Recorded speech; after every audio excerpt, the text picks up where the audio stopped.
ಚಟ್ನಿ ಅಂದರೆ ಯಾರಿಗಿಷ್ಟ ಇಲ್ಲ ಹೇಳಿ. ಅದರಲ್ಲಿ ಈ ರೀತಿ ನೀರು ಚಟ್ನಿನ ಮಾಡಿ ನೋಡಿ ಒಂದ್ಸಲ. ಇಡ್ಲಿಗಿಂತ ಚಟ್ನಿನೇ ತಿಂತಾರೆ ಜಾಸ್ತಿ, ಅಷ್ಟು ರುಚಿಯಾಗಿರುತ್ತೆ ಈ ರೆಸಿಪಿ. ಮತ್ತು ಮಾಡೋದು ಕೂಡ ತುಂಬ ಸರಳವಾಗಿದೆ. ನೋಡಿ ಯಾವ ರೀತಿಯಾಗಿ ಬಂದಿದೆ ಅಂತೇಳಿ. ತುಂಬಾ ಸುಲಭವಾಗಿ ಮಾಡ್ಕೋಬೋದು. ಖಂಡಿತ ಈ ವಿಧಾನದಲ್ಲಿ ಟ್ರೈ ಮಾಡಿ ನೋಡಿ ಒಂದ್ಸಲ. ಸೊ ಬನ್ನಿ ತಡ ಮಾಡದೆ ಶುರು ಮಾಡೋಣ.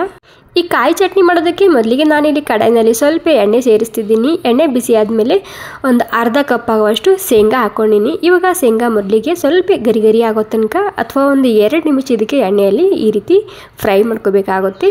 ಶೇಂಗಾ ಸ್ವಲ್ಪ ಗರಿ ಗರಿ ಆದಮೇಲೆ ಇಲ್ಲಿ ಪುಟಾಣಿ ಸೇರಿಸ್ತಿದ್ದೀನಿ. ಒಂದು ಅರ್ಧ ಕಪ್ ಆಗುವಷ್ಟು, ಅಂದರೆ ಅರ್ಧ ಕಪ್ ಪುಟಾಣಿ, ಅರ್ಧ ಕಪ್ ಶೇಂಗಾ ಹಾಕ್ಕೊಂಡಿನಿ ಇಲ್ಲಿ. ಅದ್ರ ಜೊತೆಗೆ ಖಾರಕ್ಕೆ ಎಷ್ಟು ಬೇಕಷ್ಟು ಹಸಿಮೆಣಸಿನ್ಕಾಯಿ ಮತ್ತು ಸ್ವಲ್ಪನೇ ಕರಿಬೇವು ಸೊಪ್ಪು ಸೇರಿಸ್ತಿದ್ದೀನಿ. ಇವಾಗ ಈ ಎಲ್ಲ ಸಾಮಗ್ರಿ ಮತ್ತೆ ಹಸಿ ವಾಸನೆ ಹೋಗೋ ತನಕ ಹುರ್ಕೋಬೇಕು. ಒಂದು 2-3 ನಿಮಿಷ ಹುರ್ಕೊಂಡ್ರೆ ಸಾಕಾಗುತ್ತೆ ಇದಕ್ಕೆ. ನಿಮಗೆ ಖಾರ ಜಾಸ್ತಿ ಇಷ್ಟ ಇದ್ದರೆ ಇಲ್ಲಿ ಹಸಿಮೆಣಸಿನ್ಕಾಯಿ ಕ್ವಾಂಟಿಟಿ ಜಾಸ್ತಿ ಮಾಡ್ಕೋಬೋದು.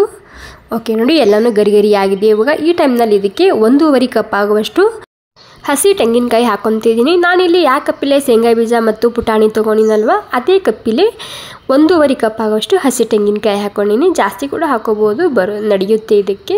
ಇವಾಗ ಏನಿಲ್ಲ, ಹಸಿ ತೆಂಗಿನಕಾಯಿ ಹಾಕಿದ ಮೇಲೆ ಮತ್ತೆ ಒಂದು 2 ನಿಮಿಷದನ್ನು ಹಾಗೇ ಹುರ್ಕೋಬೇಕಾಗುತ್ತೆ. ಈ ರೀತಿ ಹುರ್ಕೊಂಡು ಮಾಡೋದ್ರಿಂದ ರುಚಿ ತುಂಬಾ ಸರಿಯಾಗಿ ಬರುತ್ತೆ ಇದ್ರದ್ದು.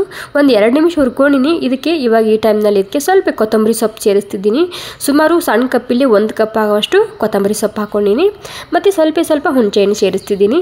ಮತ್ತು ಇವೆರಡು ಸಾಮಗ್ರಿ ಹಾಕಿದ ಮೇಲೆ ಮತ್ತೆ 1-2 ನಿಮಿಷ ಇದಕ್ಕೆ ಈ ರೀತಿ ಸ್ಲೋ ಗ್ಯಾಸ್ನಲ್ಲಿ ಹುರ್ಕೊಂಡು ತೊಗೋಬೇಕಾಗುತ್ತೆ. ಹುಣಸೆಹಣ್ಣು ಅಥವಾ ನಿಂಬೆಹಣ್ಣು ಯಾವುದಾದ್ರೂ ನಡೆಯುತ್ತೆ ಇದಕ್ಕೆ. ನಿಂಬೆಹಣ್ಣು ಹಾಕೋದಾದರೆ ಇಲ್ಲಿ ರುಬ್ಬುವಾಗ ಹಾಕ್ಕೊಳ್ಳಿ.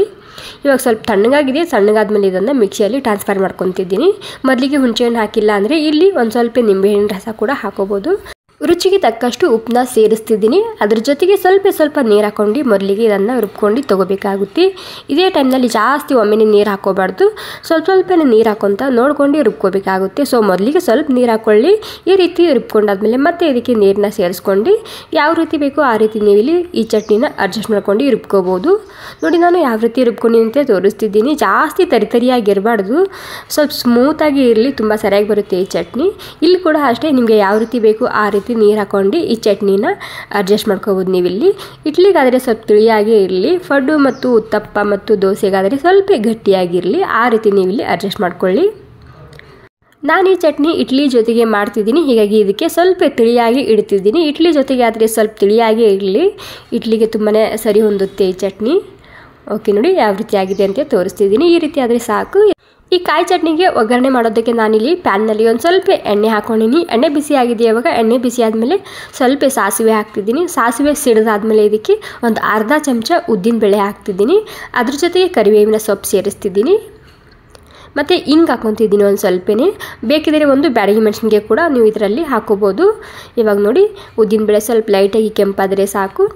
ನಮ್ಮ ಕಾಯಿ ಚಟ್ನಿ ಅಥವಾ ನೀರು ಚಟ್ನಿ ರೆಸಿಪಿ ರೆಡಿ ಆಗುತ್ತೆ. ಎಷ್ಟು ಸಿಂಪಲ್ಲಾಗಿ ಮಾಡ್ಕೋಬೋದಲ್ವಾ. ಸೊ ಎಲ್ಲರ ಮನೆಯಲ್ಲಿ ಈ ಟೈಮ್ನಲ್ಲಿ ಹಸಿ ತೆಂಗಿನಕಾಯಿ ಇರುತ್ತೆ, ಟ್ರೈ ಮಾಡಿ ನೋಡಿ. ಮನೆಯಲ್ಲಿ ತುಂಬ ರುಚಿಯಾಗಿರುತ್ತೆ. ನಾವು ಹೋಟೆಲಲ್ಲಿ ಹೋದಾಗ ಯಾವ ರೀತಿ ಕೊಡ್ತಾರೆ ನೋಡಿ ಅದೇ ರೀತಿಯಾಗಿ ಟೇಸ್ಟ್ ಬಂದಿದೆ ಇದರದ್ದು. ಓಕೆ, ಈ ರೆಸಿಪಿ ನಿಮಗೆ ಸ್ವಲ್ಪನಾದರೂ ಇಷ್ಟ ಆಗಿದ್ರೆ ಒಂದು ಲೈಕ್ ಮಾಡಿ. ನೀವು ಕೂಡ ಒಂದ್ಸಲ ಟ್ರೈ ಮಾಡಿ ನೋಡಿ. ಥ್ಯಾಂಕ್ ಯು ಸೋ ಮಚ್ ಎಲ್ರಿಗೂ.